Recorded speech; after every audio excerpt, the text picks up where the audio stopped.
Christ Triumphant for July 4th. The reading is entitled, Christ Proved That We Can Keep the Commandments.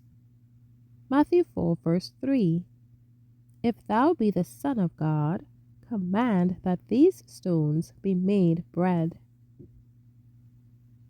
If his divine nature had not been clothed with the garb of humanity, Christ could not have associated with the fallen race and have become their Redeemer.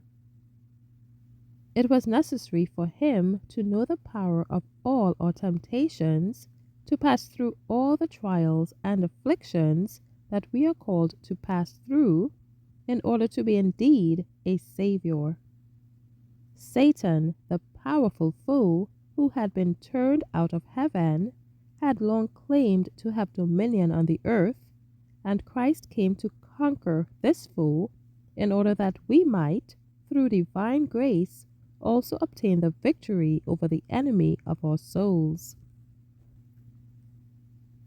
Standing at the head of humanity, Christ, by his perfect obedience, demonstrated to the universe that human beings could keep the commandments of God.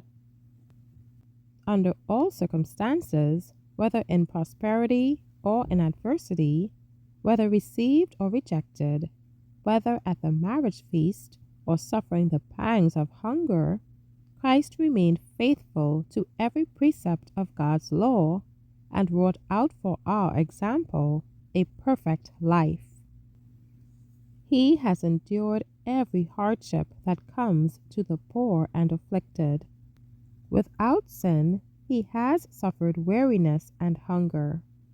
He understands every inconvenience to which we may be put. From childhood to manhood, he stood the test of obedience. When Jesus was led into the wilderness to be tempted, he was led by the Spirit of God. He did not invite temptation. He went into the wilderness to be alone, to contemplate his mission and work. By fasting and prayer, he was to brace himself for the blood-stained path he must travel. But Satan knew that the Savior had gone into the wilderness, and he thought this was the best time to approach him.